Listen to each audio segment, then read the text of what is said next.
Olá, eu sou a Shirley. Nesse canal eu incentivo o uso de mapas mentais e compartilho estudos e resumos sobre economia.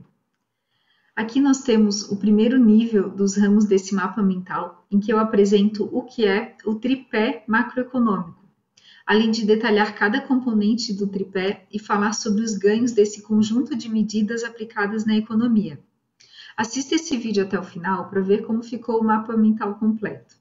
E já aproveito para convidar você a dar um like nesse vídeo e se inscrever no canal.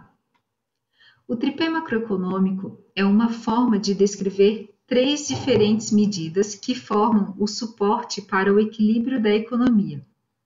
Essa foi a estratégia econômica adotada pelo Brasil desde o governo de Fernando Henrique Cardoso, de 95 a 2003. Essas três medidas surgem de políticas econômicas diferentes: a política monetária, a política fiscal e a política cambial.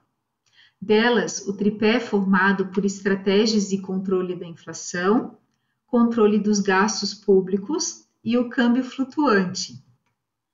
Vamos iniciar falando da meta fiscal. A meta fiscal, também chamada de meta de superávit primário, é um teto de gastos governamentais. Assim sendo, ela se refere ao valor de arrecadação e gastos que o governo federal deverá efetuar.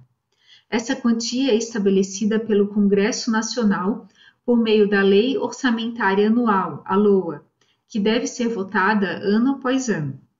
De acordo com a LOA, o governo federal não pode gastar mais que o estipulado. A transgressão dessa lei imputa em crime de responsabilidade fiscal e pode levar ao impeachment do presidente da República. No entanto, caso as autoridades federais queiram ultrapassar esse valor para realizar políticas fiscais, podem pedir a liberação do Congresso, que avaliará a situação.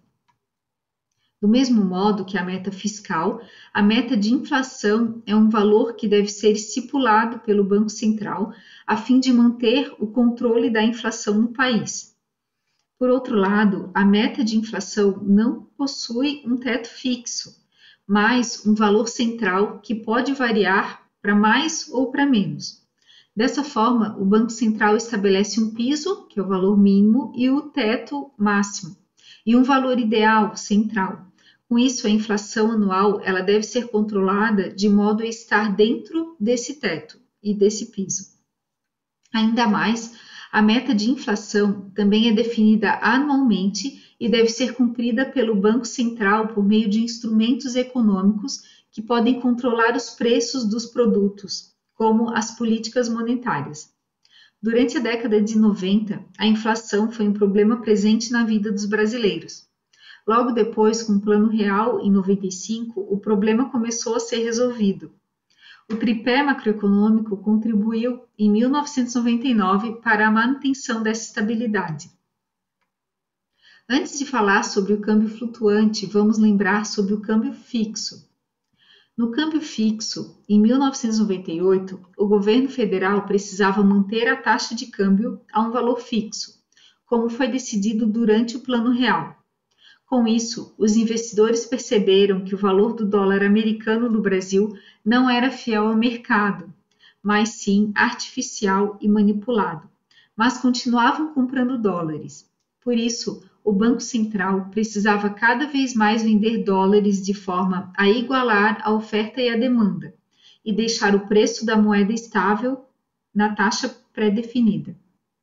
O problema é que o governo federal estava abrindo mão de muitos dólares ao vendê-los exageradamente, e isso prejudicava o balanço de pagamentos do país, pois a evasão de reservas internacionais, os dólares, era muito maior que a entrada desses.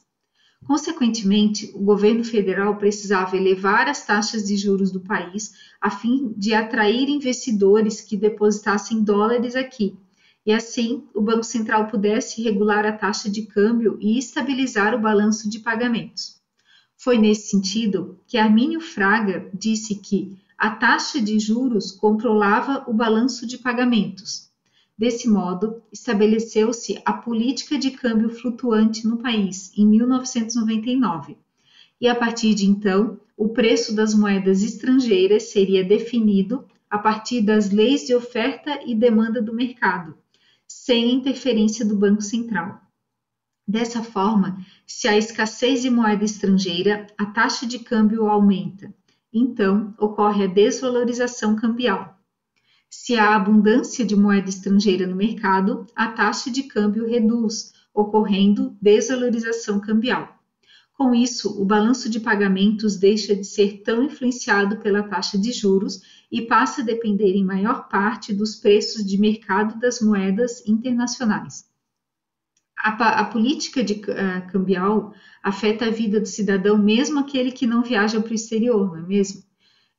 Os preços dos produtos importados e exportados são influenciados pela taxa de câmbio, que ao flutuar influencia as exportações e importações.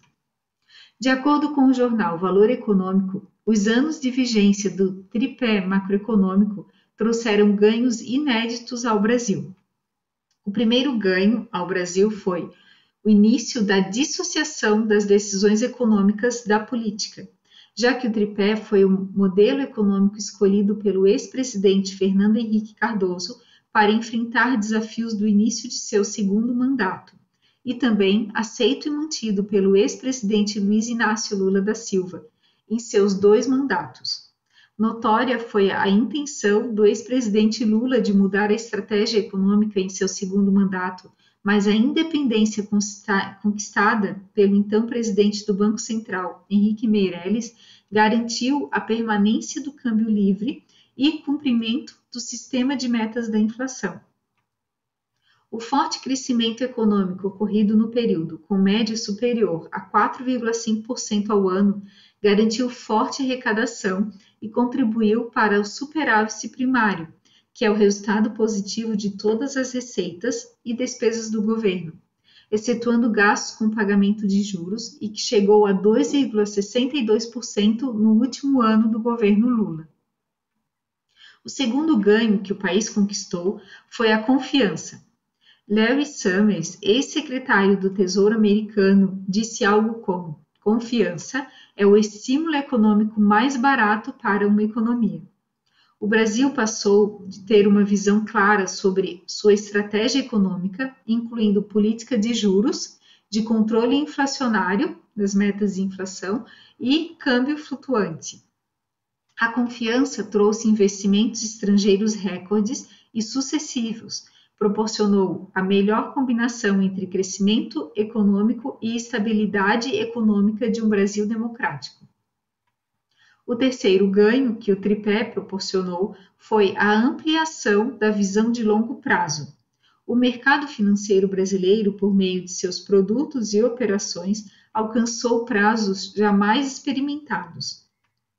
Por fim, os mercados de crédito monetário e de capitais desenvolveram e melhoraram os instrumentos financeiros da economia real.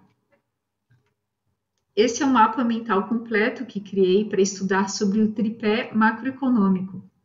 Você gostou desse mapa mental? Para mim ficou bem resumido e prático de entender com cada ramo o uso de cores, imagens e palavras-chave. Se você gostou, quero convidar para dar um like nesse vídeo e se inscrever no canal para continuar acompanhando aí os vídeos que eu compartilho toda semana. Eu deixo a fonte que usei para criar esse resumo na descrição desse vídeo e também os links das redes sociais para que você possa continuar me acompanhando. Até mais e bom uso de mapas para você!